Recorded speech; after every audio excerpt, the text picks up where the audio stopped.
ఈరోజు దేవుని వాగ్దానం రోమీలకు రాసిన పత్రిక 5వ అధ్యాయం 9వ వచనం. కాబట్టి ఆయన రక్తము వలన ఇప్పుడు నీతిమంతులుగా తీర్చబడి మరింత నిశ్చయముగా ఆయన ద్వారా ఉగ్రత నుండి రక్షింపబడుదుము. నా ప్రియ సహోదరులారా, దేవుడు ఈరోజు మీతో వాగ్దానం చేస్తూ ఉన్నాడు. ఆయన చిందించిన రక్తము వలన మనం నీతిమంతులుగా తీర్చబడి నిశ్చయముగా ఆయన ద్వారా ఉగ్రత నుండి రక్షింపబడబోతున్నామని దేవుని వాక్యం సెలవిస్తూ ఉన్నది. దేవుడు నీ కోసం నా కోసము లోక పాపములను మోసుకొని పోయే గొర్రెపిల్లగా ఆయన మన కోసము రిక్తునిగా మార్చబడ్డాడు. ఆయన రక్తమును చిందించాడు. వలవల రక్తము కారుతుండగా దేవుని సన్నిధిలో మనము కూడా దేవునిని అంగీకరించి ఆయన రక్తమును మనం జ్ఞాపకము చేసుకొని ఆయన చిందించిన రక్తమును బట్టి మనల్ని నీతిమంతులుగా తీర్చడానికే ఆయన రక్తమును చిందించి తన ప్రాణాన్ని సహితం లెక్క చేయకుండా మన కోసం అర్పించిన ఆ సర్వశక్తిగల దేవుణ్ణి ప్రతిరోజు జ్ఞాపకం చేసుకోవాలని దేవుడు కోరుతూ ఉన్నాడు.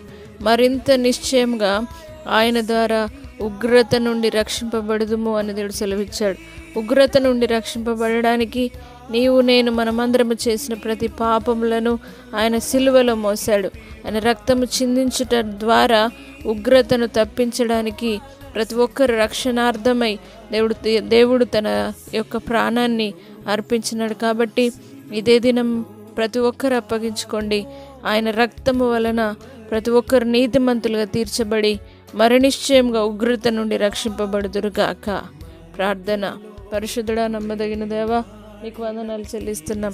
ఇప్పుడే ప్రతి ఒక్కరిని నీ రక్తము వలన నీతిమంతులుగా తీర్చండి.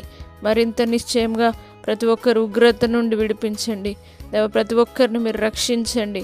నీ రక్షణ ప్రతి ఒక్కరికి మీరు అనుగ్రహించండి.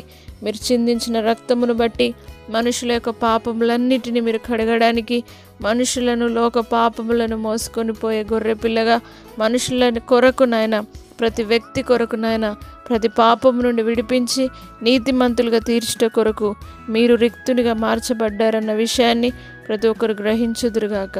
దేవా, మీరు చిందించిన రక్తమును బట్టి అందరినీ నీతిమంతులుగా చేసి అందరినీ రక్షణ భాగ్యంలోనికి నడిపించి ఉగ్రత నుండి తప్పించగలరని నజరుడైన యేసు పరిశుద్ధ నామమును బట్టి అడిగి వేడుకుంటున్నాము తండ్రి. ఆమేన్.